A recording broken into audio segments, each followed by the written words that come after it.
the Negro Leagues, baseball in general, have never been on a level playing field.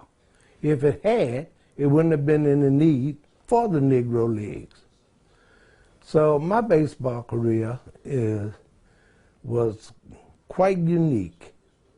First of all, black kids didn't have a little league to play in. That was for the whites. I never played high school baseball because Carver School didn't have one to offer. I started my career with a team called the Webster's All-Stars from Blue Ridge. I was 14 years old, and I had to beg them to let me practice with them because I was so young, and most of the players were 25, 30, 35 years old, and some older than that. But they took a chance on me, and they had to ask my father if I could play, and he told them don't let him get hurt. And I said, how are you going to keep me from getting hurt if I'm playing baseball? You got me? So they gave me a chance, and they'd let me catch 3 or 4 innings, and I did so well till the regular catcher didn't show up, so I had to start. And I went 2 for 4. I threw out a base runner trying to steal. And let me tell you about the pitcher we had. He could pitch for anybody. His name was Robert Genie Simmons. He had 3 curveballs, overhanded, 3/4, and sidearm, and had a snake fastball. Believe me, he could pitch for anybody. Major leagues, if you had anything higher, he could pitch for them. He lived to be 90 years old. And that went on till I was 18 years old. I was senior at Carver in Salem.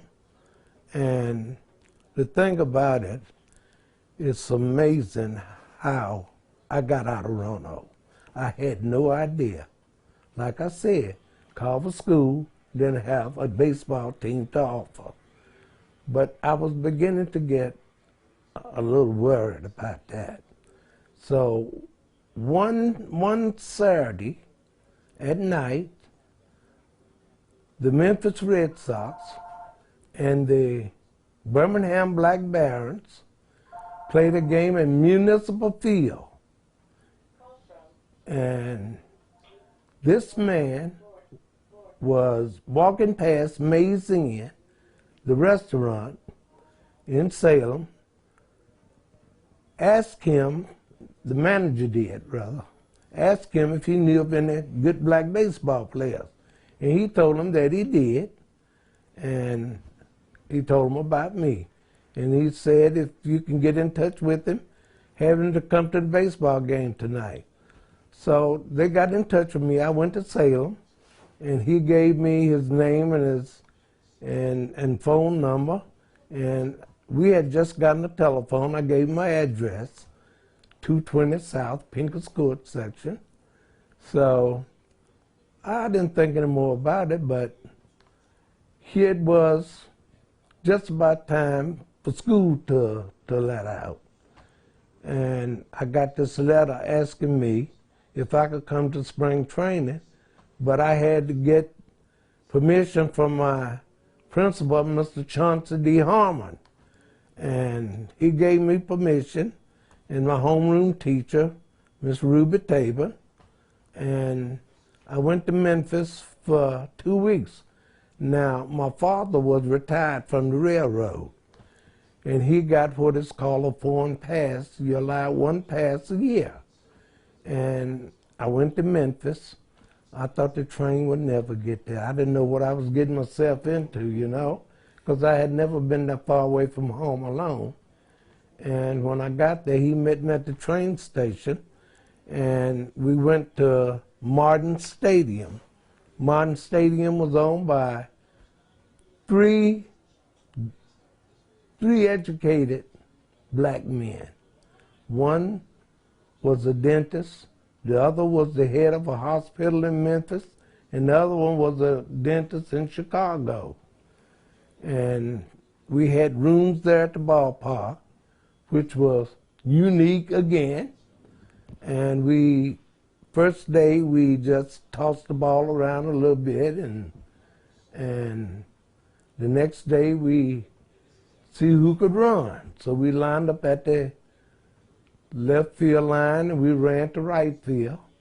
And I was doing well. Guess what? I was leading the pack. Never had 64 players there. Wow. To get 21 uniforms. Now, you know, 64 don't go into 21. So I had to make sure that I was going to get one of the uniforms. I didn't travel 669 miles one way to be embarrassed when I come back here that I didn't make the team. But they were looking at me, wanting to know what position I played. I told them I was a catcher. So the next day we did make throws to first, throws to second. I threw the ball on the first base side of second base, and I was raising some eyebrows. And then we went to the batting cage, and I showed them a little bit there that I had power. See, I come up on a minute for them, and I was strong. And believe me, it helps. So I guess about a week later, we had an exhibition game. I went 1 for 3, which was good. These guys that played in the Negro Leagues 15 to 20 years, they had, some of them had gotten into trouble, and then the white team didn't want to take a chance on them. So I made the team, came back to Roanoke, graduated, and I went back to Memphis. And we traveled about 39 states, night after night, and we loved to rain out. Now let me tell you about one of my teammates. One of my teammates was a pitcher. I was backup catcher. The catcher we had, he had been there 10 years. So he got a rest, and I was his catcher. That he thought he could sing. And sing did he ever. He did it so well. He sold over 70 million albums. He had over 33 hit singles. He'll go down as one of country music's all-time greats. So that's history. You know, his name is Charlie Pride.